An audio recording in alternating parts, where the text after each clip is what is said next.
This is as strange a pod as I can ever remember, because I'm trying to pick you up but not be too elevated.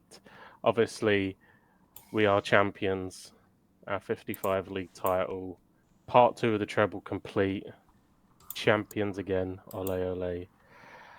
And on the other spectrum, as you've just said, for the first time in 22 years, Peterborough away is on the cards for you. So this is going to be up and down more than a insert bad joke. Play the intro.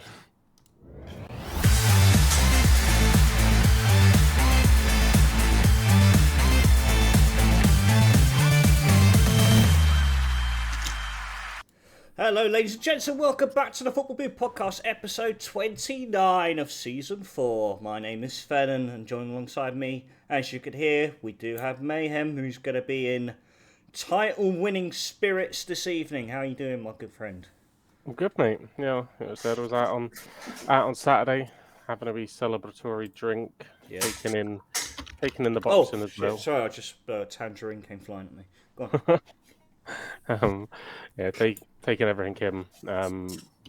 Obviously enjoying and celebrating. You know, you gotta enjoy these times. 100%, and we're honestly living it up on Saturday at Tannadice, and we'll get onto that very shortly. But we also got Gondor. How are you feeling, mate? Feeling good, man. Feeling good. Are you ready for Chelsea fans to come to town this week? No, I can get onto that in a bit. I'm fuming with that situation, though. Oh, see, when you say that, you make me want to just directly just allow you to address why you're fuming about it. I mean, it's not really that. It's not deep. I mean, it's not deep. No, it's not deep. Really not. Basically, yes, me and Gondor, we tried to get tickets for the first leg of Djurgården Chelsea in the Europa Conference League semi-final. First leg in Stockholm at the Tele2 Arena. And long story short, didn't make it. It's the free arena now, isn't it? Oh, who fucking cares? Free arena, feature arena, who cares? That comes dead anyway. And I'm going to cut that bit up already. Long story short, the tickets didn't even make it to general sale. Well, yeah, no, Season ticket holders, memberships, they snapped them up instantly. Yeah, so I looked it all up ahead of time because when we spoke last week, I said that I was going to buy them on Friday. So already it was at a push that I was going to get them. But then I looked it up and the tickets didn't actually go on sale for general access until Friday. And it said Friday, 2:00. And when they say things like that, I always think, well, maybe they've got a selection put aside for general public. No. Tickets were sold out by 10:30 Friday morning. So 4 hours before they even go on sale for the rest of us. And I was not a happy camper at the time. So yeah, you made that Friday afternoon shift at work very difficult. But I think we were both low-key gutted about it. But I mean, can you really blame them? Like the fans? Yes. Can you though? Like, not the fans. Arguably, not the fans. Biggest game in their history. Yeah, but I can't blame the fans, but I can blame the club. Yeah. Save some of those tickets for those of us that don't have the membership. Like, I'd happily be a member if I knew it existed. I thought it was season ticket holders or nothing. I didn't know there was that middle ground of membership. Oh yeah, no, memberships are a thing. I don't know that shit. I'm not that big into the football as you guys are. I've not followed teams this closely until I came here with Djurgården. Yeah. So this is a new thing for me. But yeah, no, I've definitely learned my lesson, and I will be looking into getting a membership for the future. I take it wasn't just one per season ticket. Then there was obviously a bit more leeway because I'm guessing from the fact that they don't. What did you say? Is it like 60 between that it holds the stadium? 30,000 for sports, 28,000 when police is in charge of max capacity, meaning probably 28,000. Right. Yeah, Okay. I Yeah. reckon it will be. So to be honest, I thought the stadium was bigger than that. 28,000. It looks bigger, to be honest. I don't think it was ever. It would. You'd be surprised if any club ever got to General Sale and have only got 28,000. Bearing in mind that Celtic's obviously a different club, different size, followed very differently. But with a 60,000 seat stadium, you wouldn't get a European ticket on General Sale very, very rarely, unless it was an absolute dead rubber.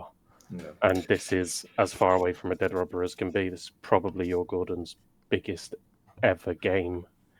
In a very, very long time, yes, it is. I mean, let's be fair as well. At least I'm not one of the sad saps that's going to try and get one of the 6,000 tickets made available to them for Chelsea's game, where every person I know that supports Djurgården and has an opportunity to get the ticket have already booked flights and hotels, and their tickets haven't even gone on sale yet.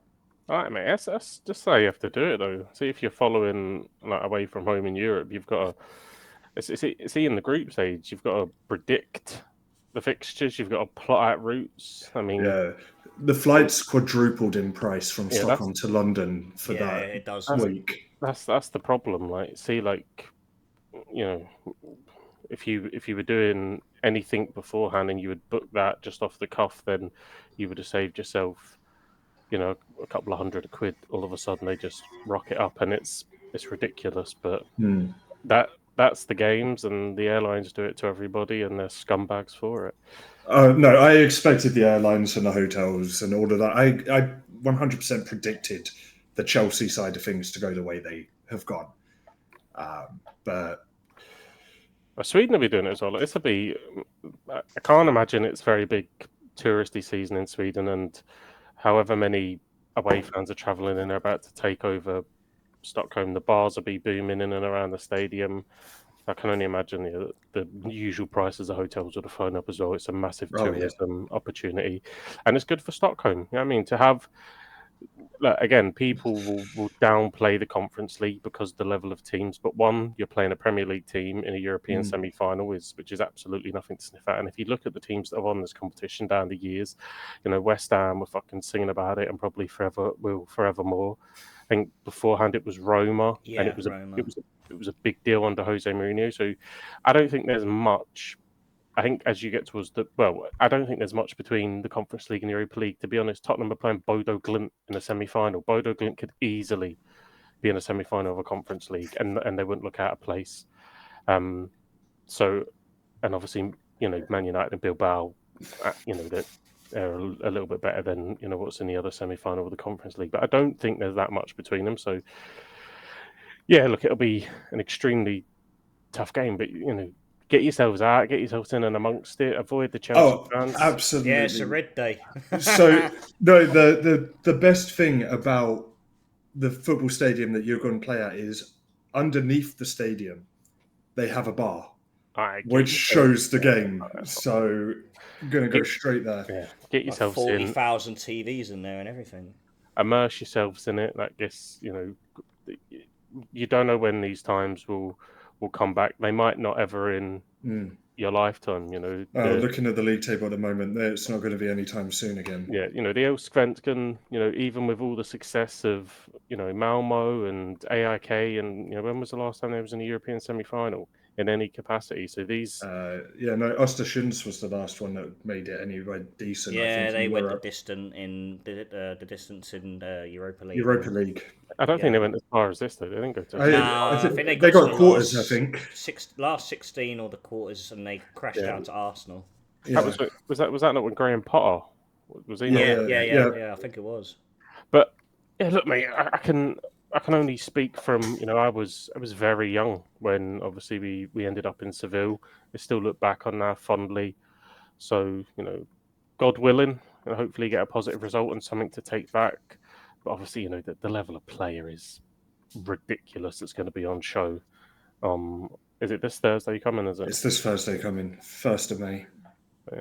All the best, man. I'll be I will be watching Thursday night football. I have nothing to do on Thursday nights now. Obviously was cheering on Bilbao to knock out Rangers. They're out, so I can't hate watch anyone anymore.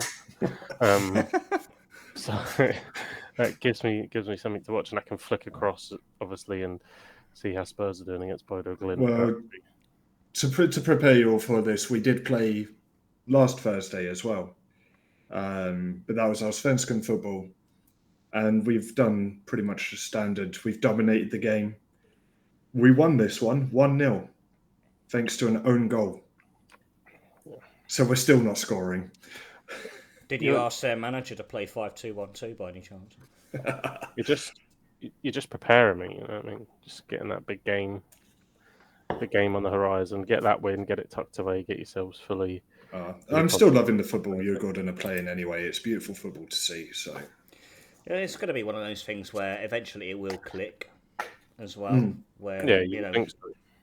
Like, you got the style of play there, you got the systems, but now you just got to be able to take your chances when they come. Yeah, and we're getting more and more shots off every game, and we're getting more and more on target every game. Now we just need to beat the keepers. That's it, just find the back of the net.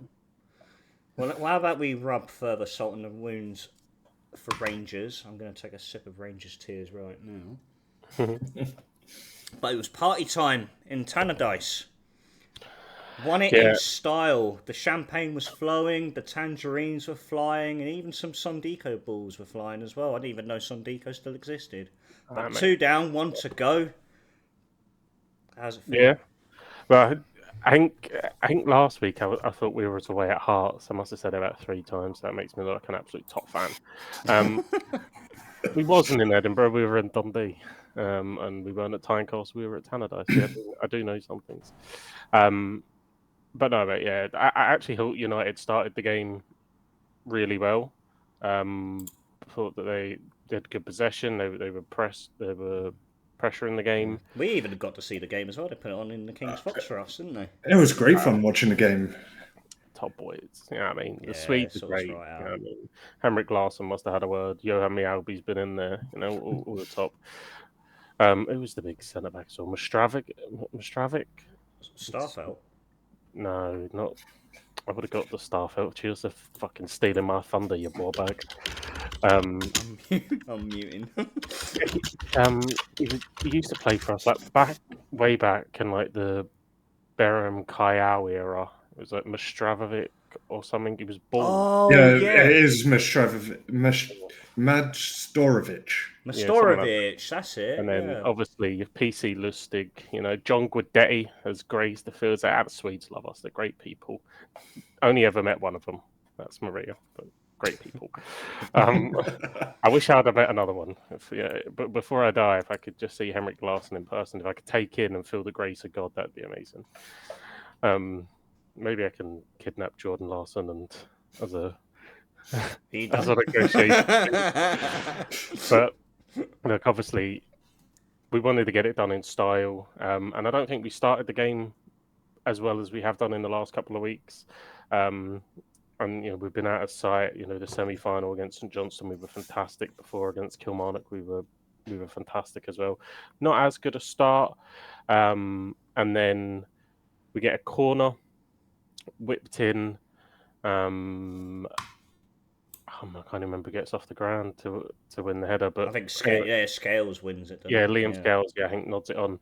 Jota looks like he's going to get on the end of it, and Strain puts out his leg and deflects it into his own net, and we get that first goal, and I think everybody just relaxes, and then we started to play some great stuff. Like you said, some tangerines absolutely fucked onto the pitch, ridiculous pricing, just clear £46. I think it was coming in at to go away to Tannadice. Like £46.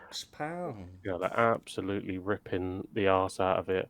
That may not be factually correct. So any United fans that the away following certainly made it clear with the banners and everything. And then obviously disappointing that Jota looks to have picked up a really serious knock. We obviously see him at the end of the game in the celebrations. He was in a leg brace on crutches. Rear Hatate trying to give him maybe piggyback. Adamida comes on. Obviously, that means that Maeda moves out to the left. and he didn't score, but he decided he was going to become the assist king. You know, a lot of stuff been said about Nicholas Kuhn's, maybe gone off the boil a wee bit. I think he takes his first goal and our second goal Really good finish. fantastically Yeah, well. Like really cushion well. volley on his weaker foot. Does all this crab fucking bollocks now that everybody does. I don't know. I don't know who was talking about you, Nicholas. I love you, mate. Just play a bit more consistently. Maeda then comes through, cuts it back. Adam Eder, we'll call it a dummy because he goes on to have a decent game. Dummies it beautifully, tricks the defender by looking like he wants to kick it, misses it. Nicholas Kuhn comes on, empty net. There was a part of my heart that was sore in so that not when he scores the first one, but when he scores that second one, because I thought, if James Forrest had just started, he would have been there to score that, and he would have scored in 16 seasons now. But anyway, Nicholas Kuhn obviously wraps it up 3-0 at half time. The game is dead, and Adam Eder comes to life in the second half. 2 minutes in, scores a header, and then his other goal. It's poor keeping. His other goal, but it looked like something off a video game. It'll be poked through ball, and he kind of hits it, and the defender doesn't quite get there, and it flies in. And 5-0, 5-star performance in the end. Champions again, 4 in a row. Ole. 4 in a row. Fucking bring on your 49ers takeovers because you are absolutely fucking rancid. As if like them coming in changes everything. Like they can go out and spend 200 million like it's the 90s and there's no regulation. Stick your Tory Andrew fly up your ass. Forrest, come on. Shame he didn't get his goal. He was definitely trying, and I really do hope that he gets that done and he scores. But he becomes Celtic's most decorated player, overtaking Bobby Lennox. Incredible stuff. Just absolutely incredible stuff. And I think Brendan moved on to be the third most successful manager now with 10 trophies. Should have been 11. You're right if you didn't run. I'm joking. We forgive him. Actually, it would have been 12. But who's counting? But who's keeping score? Who's counting? But no, look, Asabi Jai, we joke with a jag, but obviously he's come back, he's delivered, and couldn't be happier. He's held the players accountable. He's been vocal about the board's lack of emphasis on getting things done, and obviously we signed Arnie Engels and Kieran Tierney's on his way back, and I hope going into this summer, we'll actively try and retain what we have and add more to it. And man, we've got the Herald paper calling trebles tedious. Like we have fucked Scottish football so badly. All right, we have battered them so horrifically that they're saying a treble is tedious. It's not tedious. It might be tedious for everyone else, right? But it's not tedious for the club that's winning it. So go figure. That guy that's writing the story, blatant. Not Celtic fan. Right. Yeah, you should put it that way. Yeah, just leave it at that. So, no treble is tedious. No winning league titles is tedious. We've got 55 of them. I hope we win 55 fucking straight and may get all the way up to 110 without you winning another fucking title. And it's the same for every club. Like Aberdeen don't give a shit about us. Maybe that's boring. I don't give a shit about Aberdeen. I don't give a shit about Rangers or Hearts. All your shit's boring to me. Who fucking great season you had drawing 10 games and getting battered for the middle of the season. But hard to care when you're just focused on winning. That's it. Look, it's the winning machine. There was a blip, when obviously COVID hit, and we didn't get the job done on a really important season that we blew. But we're rebuilding. I think our summer business. I think next year could be the last year of Brendan. I just, again, like, where does he go from here? He's come back. He's won 5 out of 6 trophies. He could win 5 out of 6. Let's not take Aberdeen lightly. But he's on for another treble. He's progressed us in Europe. We made the knockout stages. Like, how much further in the Champions League can Celtic realistically go?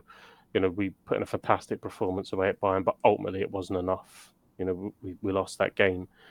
I don't know how much further Celtic can go realistically. This isn't a video game. So I don't know. I think we're very close to the ceiling. A Europa League run. I've heard a lot of people speaking about, Europa League run.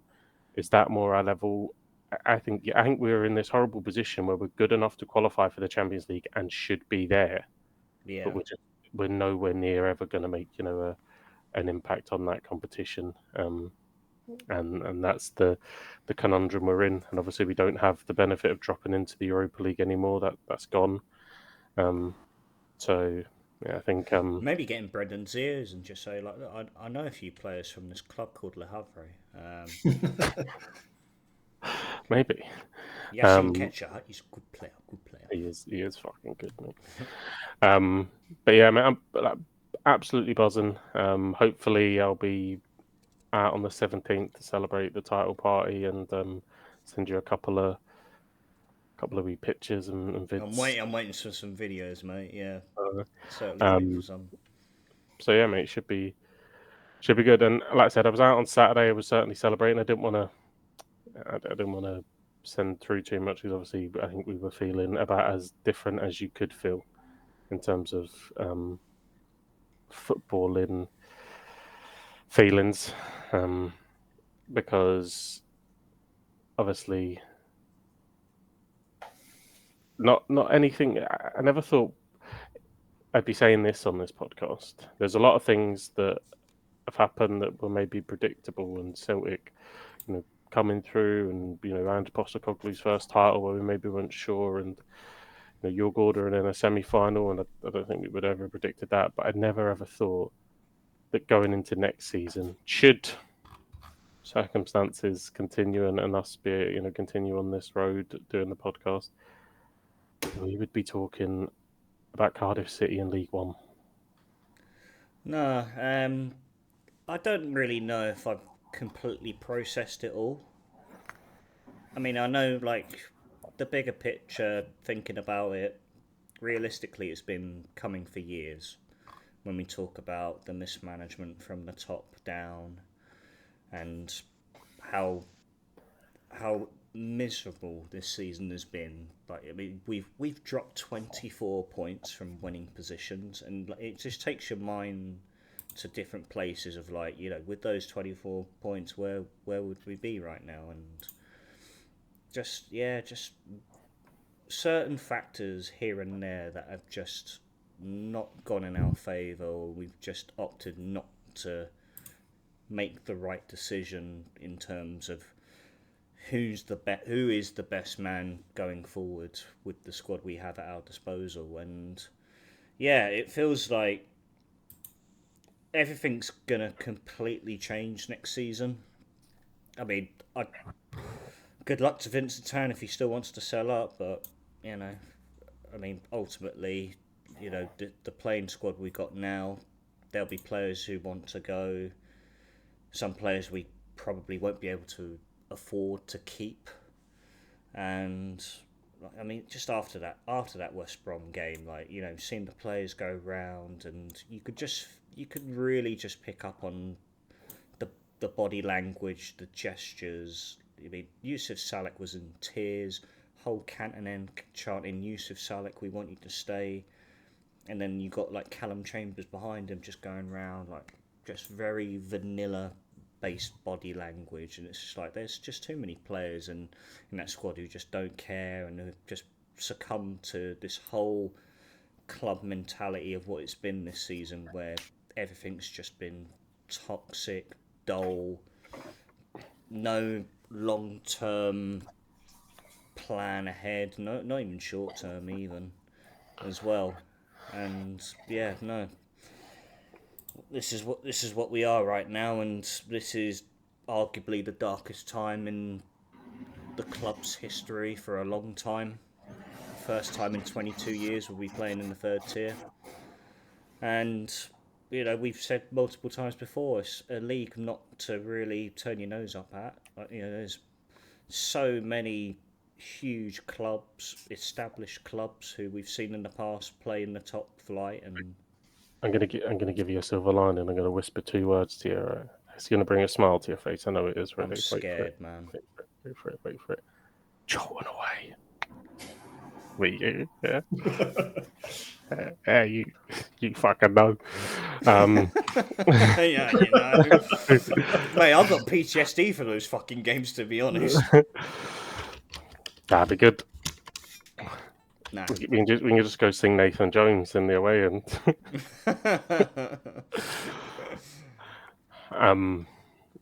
We'll talk about it off camera. It sounds like a great idea, as long as it's pre-November. Maybe, I don't know. It complicates things. But look out for the fixture list, mate. If that's, as long as it doesn't fall on the wedding, sounds great. Oh, mate. Could you imagine? I know. Don't think I could get away with missing that day. No, I mean, not the actual day, of course, but... In case Anya does listen to these sometimes, in case that is a joke. Cut it. Actually, We've don't hit put it late in. October, Joel. It's half term. We're at the Valley. Fly in, meet your Gatwick, get picked up. Yeah, that'd be brilliant, that. That'd be great, crack, mate. It'd be fantastic. Get myself a Cardiff shirt. Get right in and can't be wearing colours at away day, man. Oh, mate, you got have a shirt. No, surely not. I don't take the risk at away days. I mean, if I do, I keep it zipped up underneath. Underneath your stony, yeah? Exactly. Get my bright blue and white gazelles on. Shows the different standards over here, doesn't it? Where I walk in with a backpack with my jersey in it and get changed in the stadium. Yeah, I know. You can't be walking in with a backpack. But to be honest, though, I don't get how Stockholm do it. Like having three Stockholm clubs, like complete four. Well, five, if you want to count Brommapojkarna and whoever else. But yeah, I can't get to the gist. I can't get the gist of it. Like I'd be like walking on eggshells wherever I go. Like if I'm wearing like a Djurgården jersey, for example. I remember going in with a hoodie once. Yeah, into a pub when there was full of Hammarby fans, and I had one with the Gloucester Hunnen hoodie. Yeah, that's it. And I went into the box by Gummersplan, went in wearing it, didn't think anything of it, full of Hammarby fans, and the guy politely came up to me, patted me on the back, and said, like, "You're wearing a hoodie of our rival's club." I went, "Ah, so I am." Forgot I was even wearing it. I said, I guess I should take it off, shouldn't I? He was like, "If it's okay, yeah." And I was wearing a Cardiff shirt underneath, and I was like, literally took the hoodie off, wrapped it around my waist. I went, "What about this though?" Showed him the badge. He went, "Cardiff City, nice." That's strange that you met another Welsh fella. No, I didn't sound Welsh, did I? You did. I don't know how to do a Swedish accent. I can't do it. It was really strange that fella from South Wales knew so much about. His name was Swedish David rivalry. as well. Like, I can believe it. Favourite player ever was Craig Bellamy, but he's a massive Hammarby fan. But no, look, yeah, look. Season has been shit. Look, we called this out for the whole season, pretty much. Well, when oh god, the season's been that. Actually, when Omar Reese, I nearly forgot his name. That's how forgettable that season's been. When Omar Reese was installed around Christmas time, we worried then about the cheap option. Yes, he cared. Yes, he had a magical moment when he beat Swansea, and obviously there was a lot of personal issues going on in and around that. And I don't blame him per se, because I just don't think he was ready for that profile of job. And obviously, if he gets offered the job, he's going to take the job. You know, why would you not? Of course. But the club, yet again, went cheap, and this time they paid the ultimate price. I mean, I haven't even looked at the league table. I saw the draw against West Brom. I even looked at the league table, but with the way the results went, I imagine you're actually rock bottom. Derby went to Hull. They won. Luton beat Coventry. I think Plymouth won as well. Like literally, like the last 2-3 weeks, the results have always gone against us. But of course, we can't always fall back on that and say like, oh, you know, if they didn't pick up points, then we still have a chance. No, like we had to focus on ourselves. We had to go into these games and really show some fight and desire to stay up. And I feel with Ramsey there was a little bit of that, but I think it was really the beginning of the end. with Yeah, Reza anyway. long before that. I mean, Yeah. drawing 0-0 to West Brom is not a bad result. No. They're challenging for playoffs, and if things were to massively change in the last days, I think they can still creep into the playoffs. No, the West Brom. No. West Brom are out of it. I think they're 10th now. They've really. Oh, They're okay. 10th. Yeah, The highest they can finish is 9th. Because they were in the playoffs for a long time. There is a ton of teams that can get playoffs in there. There's like Coventry, Millwall, Blackburn. Everything down to Middlesbrough, who are 9th place, can get playoffs. So yeah, it's super tight, and obviously West Brom were in and around that for a long time. So it's not an awful point, but obviously in the context of what you needed, it's killed your season and no, of course, been relegated. Yeah, but yeah, no, like I said, we've endured an absolutely miserable season. In a sense, it'd be good to see this squad have a complete revamp anyway, just to cut out so much of the deadwood we've got on the books right now and to trim down the wages. And then we spoke about it last week of what players I'd like to keep, who'd be good to stay at Cardiff. I know Ramsey had come out and said that he wants to play next season. Don't know how far he's going to get with that. Yusuf Salek was a big one, who I mentioned as well, who I just feel has just put 110% in every time he's been on the field. It's contributed a lot. He's who you've got to start looking at building the squad around now, surely. He's shown the most passion in recent games, and he's got the talent to... It's top scorer, isn't he? Like, since he joined the club, obviously, I know that Robbo is overall the club's top scorer, but I would say since Yusuf Salek has come in, he's outscored Callum Robertson. Not to downplay Callum Robertson's impact on the season, because without his goals, this would have been over a lot sooner than with a game to go. Yeah, Callum Robertson absolutely. Massive moments this season, but he won't go down to the Championship.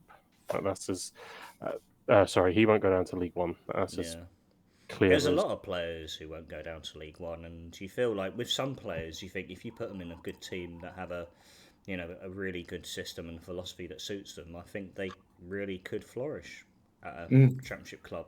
Callum O'Dowda, who I personally think was my player of the season. It was between him and Robbo, personally speaking. Alex Robertson as well, shown how technically strong he is and what he could do. But yeah, no, I think there's too many on the books right now who... I know Gutas is gone in the summer. He's made it clear that he wants to go back to Greece. But then the likes of like Callum Chambers, who obviously came to Cardiff on a free ascent initially and was looking to try and springboard his career back in a positive direction, and I can imagine he'd want to move on. Move on sideways to continue trying to springboard his career in a positive direction. Just basically not going down to League One. Perry and G, I think, is probably inevitable that he'll be gone. Then Chris Willock.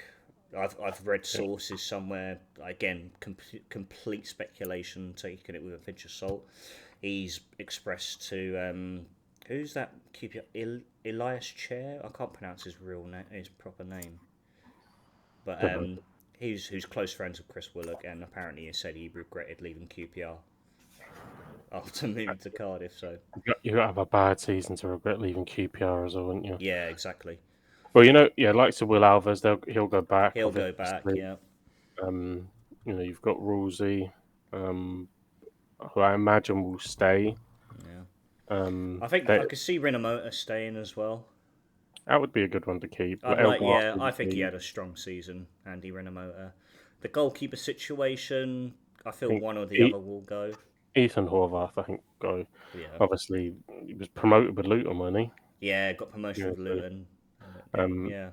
Decent pedigree, and I don't think with how much has been chopped and changed that too much blame could be imparted to him. So I think there would certainly be clubs that would take him. Yeah. Another individual who I've been crying out for Cardiff to play and has only made it as far as the bench and would absolutely die for this strike a partnership in League One, and that is Yusuf Salik and Roko Sinic. But I feel Roko Sinic will be off the books as well, to be honest. I think he's come into the club, was loaned out, obviously got an injury, and so he had the misfortune of that to not play so many games, and then was just demoted to the under-21s, scored in the under-21s, and was pushing for a first team spot and just never got the opportunity under Omariza. So I don't know if he feels settled at the moment. I don't think I'm not too sure if he wants to stick around to play League One. Big drop from playing Champions League football with Salzburg, that's for sure. So 100%. And we saw him on Football Manager. He's all right, isn't he? It's all right on that. Yeah, not too bad. Not too bad. Yeah, I think looking at some of the names, I think Ollie Tanner will probably stay. I think that's more his level. Yeah, no, I agree. I think the championship came too soon for Ollie Tanner, and of course we loaned him out to York his first season, and he came in, had that huge moment against the Jacks, but then he's only shown up in these big games and hasn't found a consistent run of form. So I don't know if the drop down in level will suit him better. Well, I think it would suit him better. Whether he has an overinflated ego and thinks he's a championship player is, it's a different conversation, isn't it? Really, but I think that's more his level. But yeah, I think just to get rid of this is a fantastic opportunity to hit reset, to generate some funds, to go and invest in some players that are going to grow with the club, to really allow. Look at this point, whether they want to stay, but people like Isaac Davis, like Kian Ashford, like Ruben Colwill, like this is next season is your year. Like, stay with the club and show us, right, that what you're capable of. Yeah, and lift the club back to where it should be and grow that season. Isaac Davis, stay, form a partnership with Yusuf Salik, bang yourself. Like, if Isaac Davis plays a bit part role where he comes off the bench and maybe partners Yusuf Salik and scores 10 goals or whatever, great season.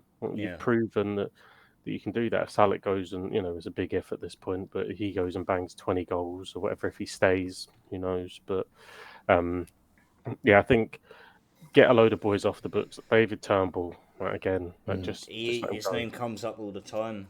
Yeah, like, if you can get those boys off the book, if you can release get a fee for Chris Willock, whatever, release the people that want to go, let them go. And then, get him to I think Yaku Mate will end up staying now. But he's absolute dog shit. Honestly, I think if you can get Callum Chambers and these boys off and then try and wrap around and say to Alex, probably the one there is Alex Robertson. I think, like we've said multiple times about how pivotal we'll be to that midfield. Yeah. Just give us a season to get up. Right, it wasn't on your plan. It wasn't on your development plan. You've moved here because you wanted to grow up. But just give us a season. Right. Yeah. Stay with us for one season, and if we don't get up, then fair enough. We'll let you go. And we know this. Robertson thrived with Portsmouth when he was in League One with them and played a big part in their promotion campaign. So, he's more than capable of being a standout individual for us if he stays. And that's what I was going to say as well. If he stays, he's done it once before. If he does it again, it makes everyone fully aware that he is far too good for League One. And it opens up more opportunities than as a team that's going down into League One. Yeah. Regardless of how good of a season he's played, you're always going to be looking at players from promotion teams over relegation teams. Yeah. It's super important, whatever they do, right, that they do it quickly and they install someone in there that is going to, whether they take the cheap option and offer it to Aaron Ramsey or whatever they do, right, it's super important now that, the controlling parties at Cardiff City put someone in to the managerial job, because it is going to be a massive summer. They're going to be letting a lot of players go. They're going to be recruiting a lot of players to get themselves up. They need to be in, and they need to be in quickly. Right, we should be going by the end of May. We should know who Cardiff City's new manager is, and hopefully, the rebuild should be starting now. Right, it should be starting right now, because fuck all to play for. Yeah, exactly. Right? So there should be you don't need a manager to sit down with Chris Willock and say, "Right, do you want to be here next season?" No, all right, cool. right, we're going to agree if someone comes in and bids 2.5 million for you, you're going to fuck off. Callum Chambers, do you want to be here? No, great, you're shit anyway. Don't worry about it. We'll let you go.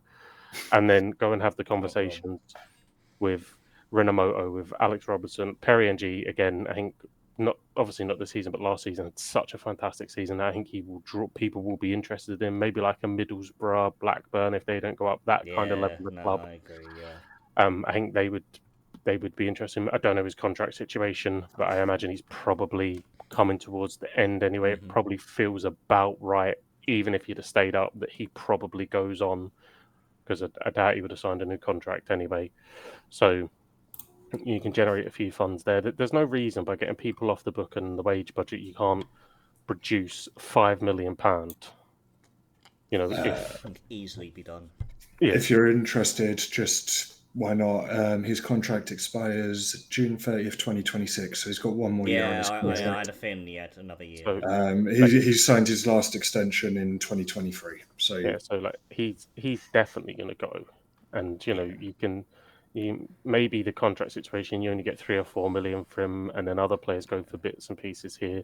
But if you get that money in, that allows you to keep Alex Robertson. That allows you. It'd be to keep logical to get a fee for him as well instead of letting him go on a free next Oh, season as well. there you are. The website even gives you the current market value, which take with a pinch of salt. But they reckon 3.5. Is that right? Yeah, I would say it's I'd on point. I'd say 3.5. As of December 30th, 2024, they valued him at 3.5 million. Yeah, with the contract situation, I think that's about right. So if you produce 5 million, that gives you the ability to fund, maybe a wee boost to Alex Roberts. I don't know what his wage is there, but maybe sort him out with a new contract, get him tied down, right? And obviously agree, if we don't go up, then we'll sell you. It puts you in a far stronger place negotiating next season if things weren't to go right. Just try and get so much off of the wage budget and allow yourselves to bring in, some, because you will be an attractive club, for anyone that's in League One, and you don't need tons. I mean, for fuck's sake, Wrexham are going up with James McLean at fucking left back or wherever he plays, so you don't need a lot. You know what I mean? You don't need to do what Birmingham done. You're not going to go and buy fucking a Jay Stansfield equivalent for £12 million or whatever the crazy fucking sum it was. Still don't understand how they got away with that, but so there's the different way to do it. But I don't know who the top scorer in League One is. I imagine it's probably a Birmingham player. It probably is Stansfield. No, it's Charlie Kelman for Leyton Orient. Right. See that 21 guy? goals. Guess what? Right. That guy would love to play for Cardiff. You know what I mean? And if Leyton Orient don't go up for the playoffs, they won't. They're not getting up. Even if they get in, I think they're sixth at the moment. They are sixth, yeah. Their towels. But yeah, I mean, even if you're looking at, is it Davis Kelly Dunn, who scored 16 goals, plays for Barnley? You know what I mean? There's fucking people here that, Jesus Christ, Louis Barry scored 15 goals for Stockport. And he only played there for 6 months. Fucking hell. It's mental, isn't it? But yeah, there's... Take him on loan, that's for sure. There's Richard tons of different... tons of different ways to do it. But you will be an attractive proposition, as will, I'm sure, Plymouth and whoever else fall down the league. But it has to be a hard reset. The club has to reset, and hopefully this time next year, we're talking about a really successful season and a great springboard back into the Championship. But I get, Champions League One, mate. Champions League One. You're heavily positive about that, Gondor. To be fair, at least I can sleep at night and say that there's part of me that will miss like the adrenaline and the low key excitement, but no South Wales derby next season. Not even Wrexham next season either. No. Oh, they're up. Yeah, because they're up now. So yeah, I mean. Hey, who knows? Maybe now that Ryan Reynolds has got them this far, he'll go, well, actually, now there's another Welsh team that's a little bit lower. I'll take them over instead. Yeah, Newport. But two final things I wanted to leave on before we move on. We did win something though. Cardiff City did win something as a club, and that was that we won the EFL Fan Engagement Award. Stick that in the trophy cabinet. Yeah, I mean Spurs definitely would. Right. So sorry. Anyway, but we had the award ceremony for the players, and so Still I thought, hosted one of them, yeah? sorry. Still hosted one of them, fair play. Well, funny enough, people found out about it and posted images of the award winners before Cardiff the actual club posted it on their website, which again just sums up this club in a nutshell right now, to be honest. Well, that's how they won the Fan Engagement Award, because clearly the fans were told before they decided to tell the fans. There'll be a statement from the club about that. How disrespectful the fans were about announcing that beforehand. It'll come in 2 parts as well, remember? Yeah. Right, so I'm not going to go through all of them. I'll go through the ones that we really care about. So, boys, your guess for Young Player of the Season? I'm going to go with Kian Ashford. Gondor? I'm going to go Ollie Tanner. I thought you were going to go Cole Wilt. Yeah, no, I thought you were going to go Colwell as well, yeah. No, I've gone Ollie Tanner purely because of how he performed against Swansea. Right, well, that one game. It's 1-0 Mayhem. It was Kian Ashford. Right. All right, here we go. I'm going to go goal of the season. Tough one. Goal of the season. Is it so that there's always 2 things that happen here? Is it a sentimental one or is it an absolute scorcher? A bit of both. It was a sentimental goal. It was in a big game, and it was a great goal, to be fair. I'm going to say Callum Robson versus Swansea away. Okay. I'm going similar here, but I'm going to stick with what I said before. I'm going Ollie Tanner, Swansea. He didn't score this year, did he? No. Oh, yeah, when he scored that goal last season. Yeah, fuck off. Oh. I don't watch that many games. Fuck it. I'll stick with Ollie Tanner. It's 1-1. Gondor, you're right. It's Ollie Tanner, but you just didn't get the right. I shouldn't give you a fucking point for that. I still stuck with Ollie Tanner. Who did he score? It was Ollie Tanner, Ashton Gate against Bristol when he scored. I knew it was one of the. His right foot and fired it into the far top corner. I watched the game. You watched the game with me, man. I knew the goal I was thinking of, but I just got the team wrong. All right. Okay. Right, here we go. Player of the season. Oh, God. Who have you got playing in the team? This could be anyone if it was the players voting from those fucking... Player. I'll give you a clue. It's not Ollie Tanner. I wasn't going to go Ollie Tanner this time. I've just got a list of your players up at the moment.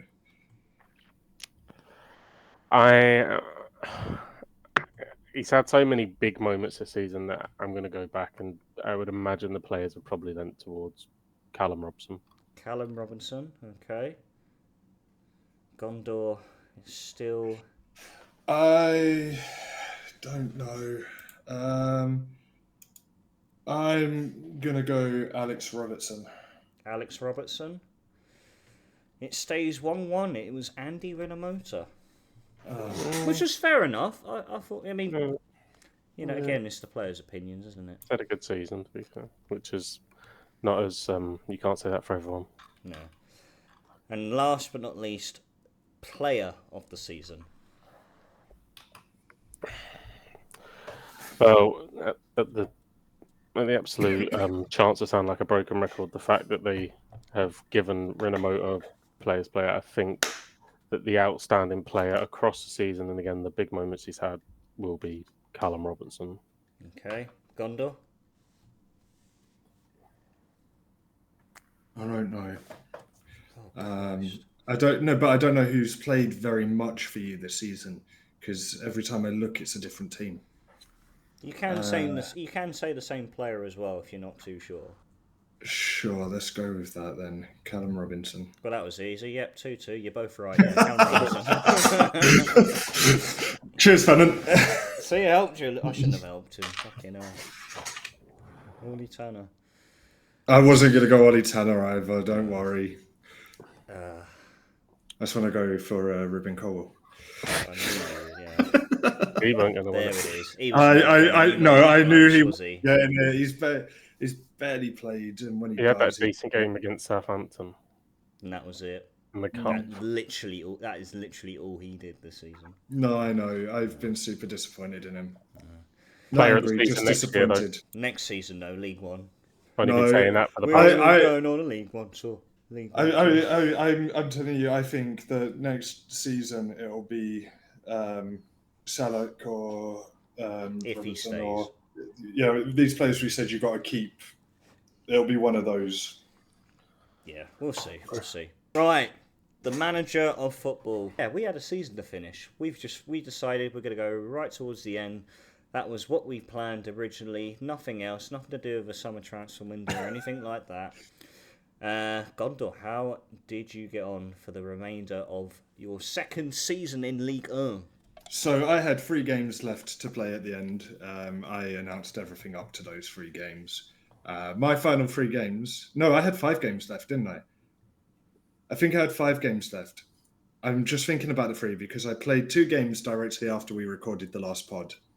And then you had 3 easy games to finish off, didn't you? Yeah, so I had EA, Gwyngamp, and Reims left to play. I drew 2-2 to... Pronunciation spot on, by the way. Yeah, Gwyngamp.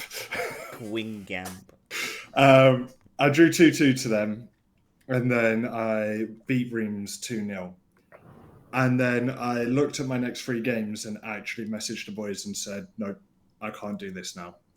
You weren't emotionally ready for it, were you? And it got to the point that the boys finished their season and were asking me if I'd finished so that we could start working on the challenge side of things. And I didn't finish my season until Friday, I think it was. So like 5 days after recording, because I had Marseille, Nice, and PSG as my final 3 games of the season. Easy. In perspective, Marseille were 5th, Nice were 2nd, and PSG were top. Decent. I lost to Marseille 3-1. I drew to Nice 2-2. Did their goalkeeper score a late equaliser? No, I actually went 1-0 up and then went 2-1 up. They scored an equaliser from Mario Pasalic in the 70th minute. Oh, Pasalic, I know him. Croatian player. Yeah, he scored both their goals. Plays for Atalanta, I think, at the moment. And then PSG at home, final day of the season. I went 1-0 down, 12 minutes, Ousmane Dembele. I went 1-1, Steve Mooney, 39th minute. They had 4 disallowed goals. Oh. Final score 1-1. Hooray! They didn't win. Is that the best result that we've had against PSG? Is that the best result? It might be. It probably is, to be fair. I've not gone with them. To give you full perspective of that, then let me just get this up so I can double check. I finished last season with 40 points, a positive goal difference, but in 12th place. Okay. Did have a lot of stress, by the way, going into that PSG game, because my board wanted me to finish mid-table. Mm-hmm. And when I was sat in 12th, my draw didn't do anything to my position, but when I was sat in 12th, my board were telling me that I was failing my task. And so I was super stressed out. But then when I drew to them and stayed in 12th place, nothing changed. I then passed my season objective of finishing mid-table. Solid. And did get a new job contract, which I signed for £1,000 more a week. Nice. Extension, yeah. Oh, you're going to be there for a little while longer.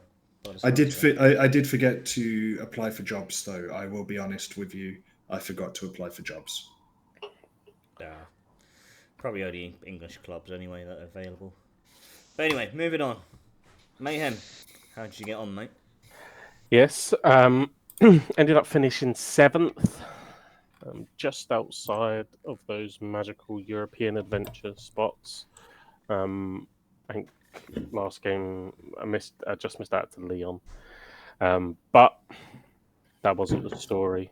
I clawed my way to a French Cup final. Oh, okay.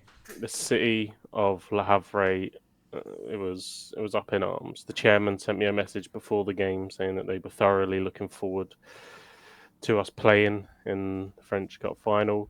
Yeah, we didn't win.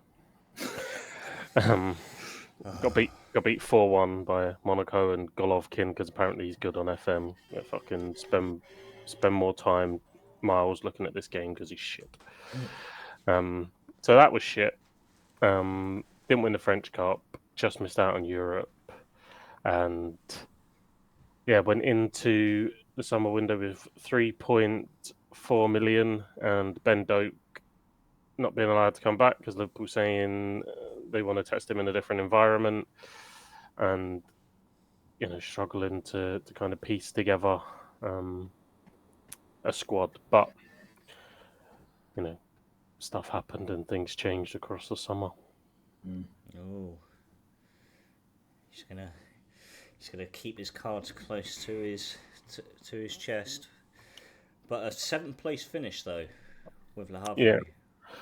I don't know what happens if you're in the French Cup. I imagine I would have been in some form of European competition. So yeah, it was disappointing because I'd beaten Monaco that season at home. Yeah. Obviously, it was at a neutral venue, and they just absolutely took me apart. You get the Europa League phase if you win the French Cup.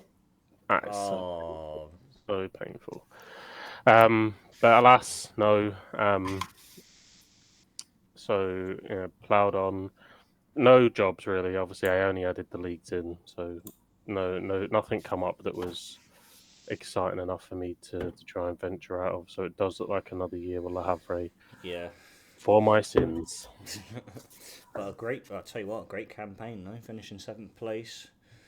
And well, I mean, I won't go through all the results specifically. I'll go through the main highlights. So, if you recall, I did manage to overcome SK Rapid in the Europa League, which gave me a round of 16 fixture against Ajax. So over the 2 legs, so we had the first leg at home where we comfortably won 3-0. The away leg was a little bit frantic. We went 3-1 up and ended up losing 5-3. But thanks to the aggregate score, that put us through to the quarter-final of the Europa League. Who did we have come up in the quarter-final, though? German giants Bayer Leverkusen. Tough. And that was not fun at all. I'll tell you how fun it was, if I can find it. Here it is. So, first leg again at home, goalless draw. And then we went away to Germany and lost 4-1, and so that Europa League run came to an abrupt end. We crashed out in the semi-finals of the French Cup. We lost to Troyes, 2-0. So again, a team that was, I think they were in the second tier on my save, so didn't feel great. Not as bad as my 3rd tier loss, though, in the 9th round. Not as bad as that, though. No, absolutely not. But we managed to, again, it was up and down in the league. Like, we managed to keep ourselves steady. Some big results, like we beat Lorient away 4-1 on the second to last day of the season. PSG at home, we scored 4 goals against PSG. Most fuckers scored 5. I hate them, man. I cannot stand playing PSG. Just get rid of them. Just tarmac over the stadium. Make it a car park for the rest of leagueone. Waste of space. No one likes... I'm not going to go into it because I'll end up getting cancelled or whatever. Anyway, after the second season, we finished 5th again. So you're on another Europa League adventure. Another Europa League adventure. Again, I had my eyes peeled on the job centre. Only English teams available. I mean, specifically, Tottenham and Man City. That is it. So one broken team and one that's not going to win anything anyway. You said it, not me. But so yeah, no. Of course, I mean, I imagine we'll all keep our eyes peeled as it goes on. But no, I'm approaching this summer transfer window just to really try and push Clermont if we can squeeze into that top 4 bracket. Yeah. So yeah, it'll be try and get business done early doors, and again where you Gondor finished last, you do have to. Well, 2 things. I have to sell my best player for the season. You have to sell your best player based on average rating. Based on games played, Steve Mooney. And that too, yep. So Steve Mooney, a man who once scored 30, 35 goals for you in your first season. Yeah, didn't score as many last season. He only scored low double digits. But he turned things around in the second. He was my goal scorer in PSG, you know. I think he's the only player of mine that's ever scored against PSG. Probably, yeah. So... Yeah. But along with that, there is a silver lining. You are responsible for which formation I'm going to play. Yeah. It'll be my 3rd formation in 3 seasons. It'll be great. Go on. What formation were you going with? 5-2-1-2. Right, so 3 centre backs, 2 actual wing backs. I could either go holding midfielders or just normal central midfielders. Yep. And then I imagine that'll be a number 10 behind 2 strikers. I haven't played 2 strikers in ages, but got no fucking wingers. Welcome to the struggle I've had this season. Do you know how excited I am to have wingers back? And that's the other silver lining for him. He gets to rebuild a squad with wingers. Obviously, we're updating people and we're doing it seamlessly as if we haven't already played on. We have gone past the transfer window. Do you want me to update you? Shall we go through our transfers at least? I think we need to update where we actually are at this point. Shall we go through our transfers? Sorry, because we just every football manager player just knows you just can't stop at a certain point. It always turns into, let's simulate another week. Let's sim another week. Let's sim another week. Let's play the first game. Let's play the second game.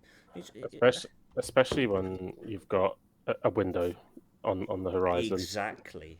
And boy, did I have a window. Oh, I think we all did. So a lot of people left. I run through who left and who is actually viable for me to replace. So a lot of people went out. Emmanuel Balbe, don't worry about him. Andre Ayew went out on a free. Did tick that beautiful 15-game mark though from the bench, so I get to replace him. Loic Inigo, which was my right back, actually went to Hibs. He went for free, so he's going on an adventure. Good for him.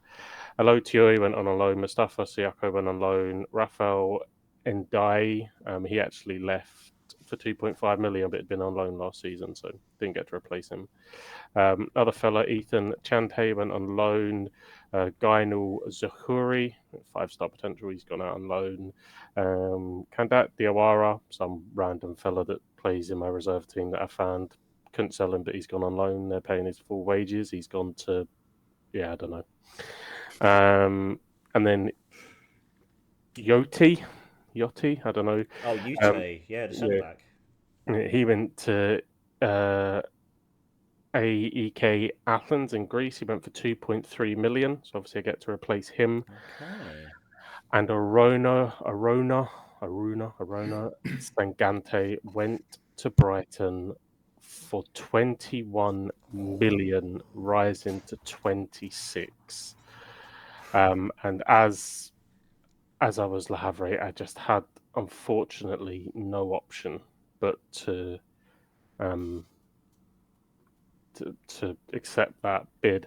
What made it easier was that somehow, I don't know how, but I managed to sign on a free Mohamed Simakan, the centre back, That's such former a great signing. Leipzig. He's in for it's only 30,000. He's on. I just couldn't believe that I got him in. So he obviously comes in to replace Sangante, which is grand. Thorino Balde from RC Lens comes in to replace Loic, the boy that went to Hibs. Alfie Devine was a loan option that come in from Tottenham. Stuart McKinstry has come in from Hamilton, and he's replacing Andre Ayew. Obviously, I lost Ben Doak and Abdullah Sima as well. They went back to their parent clubs respectively. And so Andri Cordia, also free transfer. He's come in for Ben Doak. But all of a sudden, I had a lot of money floating about the place. So made a couple of signings. I have a centre back. This is to cover UT or whatever his name is. Moreno Sivkovic, 21-year-old Croatian, signed for a couple of million. He'll come in as just sort of backup, 3-star, a little bit of potential, so he suits that role perfectly. And an Ecuadorian, 27 years old, Ngalo Precado. He's a right back that's coming in to play that role. And spent 11 million to bring back Abdullah Seymour. Oh, Christ, Jesus, fucking hell. Okay. I couldn't find a winger, right? I searched and scoured for a left winger. Should have asked Fennan to take one of his. Oh, not going to be using them. Wowzers. Okay. Cut me deep there. Yeah, so oh god, I looked, and then I had all this money. Obviously, Abdullah Seymour was fantastic for me last season. So I pulled the plug and broke. God knows what Havre's record was before, but it's £11 million now. Yeah, definitely. That might stand for a while. All right. Well, interesting business there, Gondor. Sure. So I started mine. I actually started by releasing players. I released my club captain and centre back, Brendan Chardonnay. He wanted a new contract. He was 30 years old, and he wanted me to triple his wages. And I laughed. Right in the fucking bin. I laughed him out the door and set him for release. I also released my right back in Kenny Lala. Okay. I had options for right back towards the end of the season. I was no longer playing him as starting right back. I'd moved on to a new right back, so I just let him be released. I've loaned out a bunch of players. Let one go for free, but none of these affected me at all. Steve Mooney was my first real sale. I knew I had to sell him, so he was on. He went for 17.75 million, rising to 19.5 to Leeds. Wow. I don't know how you managed to pull that off, but wow. Then officially, my winger that I let go last season, he was on a season-long deal, but if he made 20 appearances, the deal was permanent. I lost Jeremy Le Duron, but he doesn't count towards getting a new player in. Forest paid me 3.7 million for him, and then I've sent off a bunch more on loan. But this means I was allowed 8 total signings. It also meant at this point I had nearly 40 million in the bank. Holy shit. I started the transfer window with 26 million. I sold a bunch of clauses, and then I got nearly 20 million for the 2 players I sold. So I ended up with nearly 50 million. But before I'd made those big signings, I had one winger left at the club. He had been playing striker for me last season, but I needed a new one. So I went out and I bought Lamek Banda from Newcastle. He, in real life, plays for Salento in Serie A. 3-star player, 4-star potential, 24-year-old Zambian. He is my right winger. I then went out to Almira for 3 million, bought a 21-year-old Brazilian because that's how you play Football Manager. And I signed Kaiki in centre back to replace. Good signing. Yeah. He's replacing Chardonnay, who I let go. Following that, I broke my club signing fee as well. 19-year-old Portuguese, one for the future, 2.5-star current ability, but a solid 5-star potential. I bought Fabio Giallo from Brighton, plays for Barnsley in real life. Oh, okay. In the 23-24 season, he made 34 appearances and scored 9 goals for them in League One. Not amazing, but he's got such good potential that I had to go for him. He has come in to sit on my bench, essentially. That's how you want to utilise a record signing. But I see big things coming from him in the future. Yeah. I followed this up last season, obviously. I got my goalkeeper poached and signed a cheapo for 250,000. So I went out and bought a new goalkeeper. I've got a Uruguayan 27-year-old from Junior. And he is Santiago Mele, 4.5-star goalkeeper. Okay. And at $1 million, not bad. He's already valued at 6 million, just having joined my team. Then I found what I think is my best signing of the window. Rafael Rodriguez from, I signed him from Casapia in the Portuguese Premier League.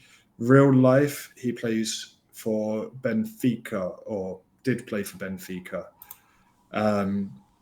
He's 23 years old, 3.5-star left back, going up to 4.5 stars.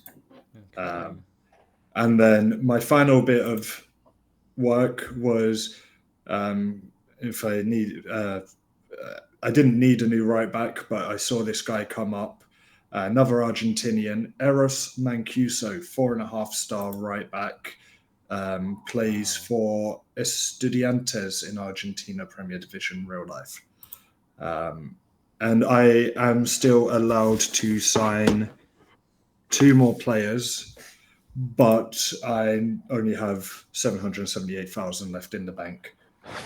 Spending 50 mil. Mate, I'll tell you what, man. Like He's off to win the league. Mate, But yeah, my team is looking good. He's on a mission this season. And to let everyone know as well, I'm not playing the 4-2-3-1 because we said that was a band. So I'm playing the 4-3-2-1. Okay. Oh, the same one you were playing this season, Fennan. Oh, with the defensive midfielder. With the holding midfielder. Yeah. That's a good. I enjoyed using that formation that season. I miss it already. Anyway, right, I've got to go through my transfer business quickly because I've got to speed things up. Right, so I managed to complete 5 signings, 1 sale. I was given 15.5 million to spend. I had 2 outgoing players that were both on big wages, and one wanted to explore his options at the end of his contract. And I think the other one was looking at retirement, so that added to the 15.5 million. I think eventually, I ended up with a budget of close to 25 million. And so the sale I made he became my backup goalkeeper, the Turkish one, Bayazit. He went to Bordeaux for 1.6 million. So that was my only notable sale that I made. The signings I made, though, and of course with the change of formation, I had to obviously accommodate that. And so I went and bought 2 wing backs, one for the left, one for the right. The right wing back I brought in was Portuguese international Thomas Esteves from Italian club Pisa. He came in for a small fee of 1.2 million. On the left side, I poached Nathaniel Brown from Frankfurt for 2.5 million. And then with there being obviously playing 3 centre backs, I thought I'd go into the centre back market and buy 2 more centre backs as well, because I think I only had 2 or 3 that were noteworthy to have on the books. And so I bought Abdoulaye Ndiaye from Troyes for 3 million. He's a 3.5 star current ability player with 4.5 star potential. So he comes in, he plays alongside Pelmard, who I've got at the moment. Burgess will drop to the bench, and that is because I made the big signing. And again, this was a little bit more expensive. This was my second most expensive signing. Zeno de Bast, Belgian centre back. He came in from PSV for a fee of £5.5 million. And so he is going to be part of that trio of centre backs that I've got. And to strengthen going forward, I thought I'd add it was a bit of a marquee signing for Clermont standards, really. And just to, strengthen the attacking line a little bit, I went and splashed out 9 million for Junior Krupi from FC Lorient. He can operate as a number 10 or as a striker. Very versatile in that spine going forward. And so that was my business.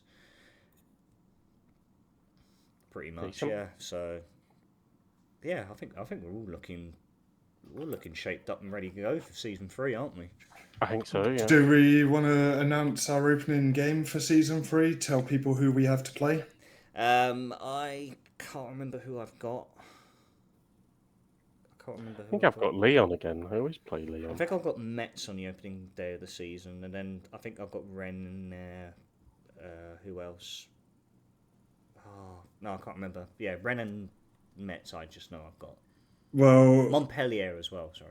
I can tell you my opening game because I was crying about it before. Before we started. I start my season with PSG. Oh yes, there we go. Yeah. So you drew with them. So. I've drawn with them twice in this challenge. I'm beaten against them in the last game. Yeah, mate. Yeah. My last, I've met them 5 times since we started this, and I've got 2 draws, 3 losses. Yeah. Well, I've played them probably about the same, lost every time. So fuck you. Anyway. And on that note, I think we're going to wrap things up. We'll leave it on that. Boys, thank you very much for this evening. It was great to vent and express what has been a very, dark 48 hours. But at the same, contradicting that, it was nice to join in with some title celebrations with you, Mayhem, and some big anticipation for Thursday night when the Chelsea scum come to Stockholm and stink out the place. Hoping for a draw. Hoping for a draw and going to Stamford Bridge next week for Park the Tank, if anything. Just see it out. But we'll have to wait and see. We'll find out next week. Ladies and gents, thank you very much for tuning in. If you're new to the Football Podcast, we're available on all audio platforms, including Apple, Spotify, and Audible. If you're watching us over on YouTube, don't forget to subscribe to the channel if you're new, ring that bell for notifications. Until next time, ladies and gents, I bid you all good night and the star.